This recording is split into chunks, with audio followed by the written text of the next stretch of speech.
Right now on WHAS 11 News at noon, Louisville Mayor Craig Greenberg laying out the city's safety plans for the Kentucky Derby. We asked if the track is ready for the potential of severe weather.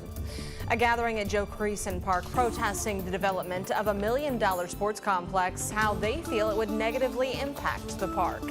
And later we are taking a closer look at one of the contenders for this weekend's Kentucky Derby, how Burnham Square measures up against the competition.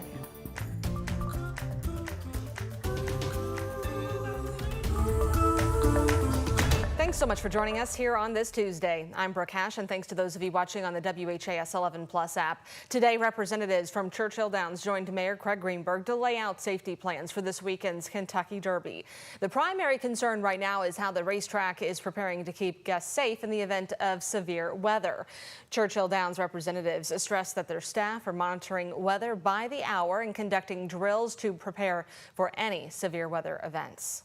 Once the weather event happens, we do offer multiple ways of notifying. One way that you can know that weather events occurring that's severe is using the text Derby number. We also have PA announcements that go out through our facility. All of our folks are trained in weather response, so if you're outside when it starts lightning, we will begin to move those people inside our facility. We do have designated weather locations for all of our areas. And again, Churchill staff did say those shelter locations are posted. They're labeled at the track where you would go for severe weather.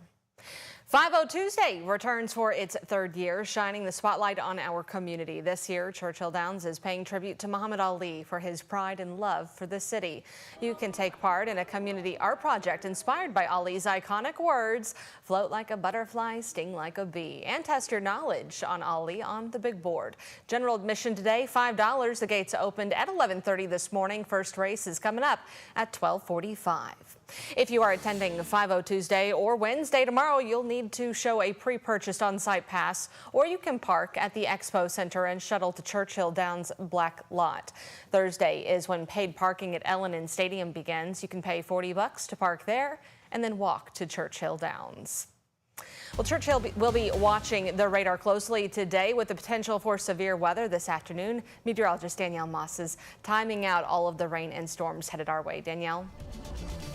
Well, we are looking at very strong storms that are already moving to our west. So those storms are on the way already. Here's a look at our current satellite and radar. You can see there is the first convective system that is moving through Missouri right now. Several severe thunderstorm warnings, a severe thunderstorm watch as well. As you take a closer look into St. Louis, they are dry, but this weather is headed our way. And in fact, the first convective system is already dumping a little bit of rainfall into some of our viewing area already. Right now, the storms are behaving, so the severe weather has not quite arrived. This is a look into Louisville Metro this afternoon. Currently very warm, 81 degrees, and that's going to play a big part in those storms as they arrive.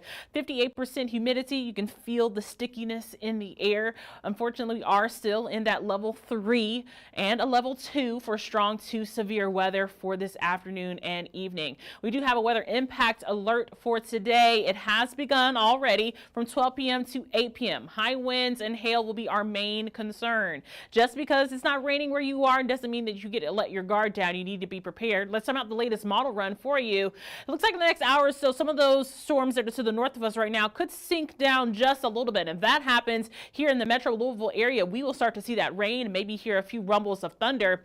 As we continue to advance our future cast, some of these storms could have some high winds involved and that hail embedded into that rainfall as it pushes through.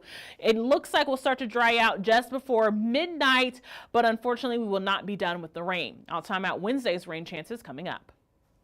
Danielle, thank you.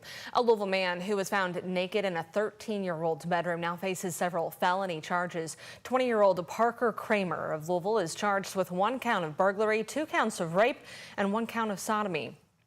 Boone County Sheriff's Office reported a man said he heard noises coming from his daughter's bedroom in the middle of the night.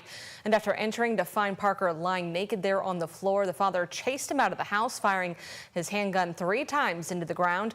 Parker was later apprehended with the help of drone surveillance. Police said he admitted to driving from Louisville to meet his victim over in Florence and made admissions that led to rape and sodomy charges. Kramer is currently being held in the Boone County Jail on $250,000 bond.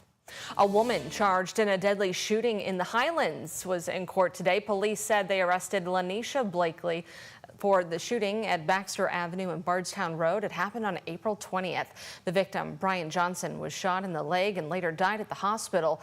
Blakely is also accused of assaulting another person in that same area. She's charged with assault and murder. In court today, a judge set her bond at $50,000 cash. She's due back on May 7th. A Louisville man is in custody and charged with murder for the stabbing death of an Indiana woman. Investigators believe he attempted to frame another man for the crime. On April 14th, police in Hanover, Indiana, found 35-year-old Wilma Robertson stabbed to death inside of her home. Deputies with the Jefferson County, Indiana Sheriff's Office arrested a Louisville man and charged him with murder. But here's the twist. On Friday, he was released after investigators determined he did not do it. Instead, police said this man, 34-year-old Nigel Thomas, created an elaborate scheme to frame the other man, even creating social media profiles for him and using them to confess to the murder. New evidence includes DNA analysis and was used to dismiss charges against the original suspect. Thomas, meanwhile, arrested in Ohio and awaiting extradition to Indiana. When we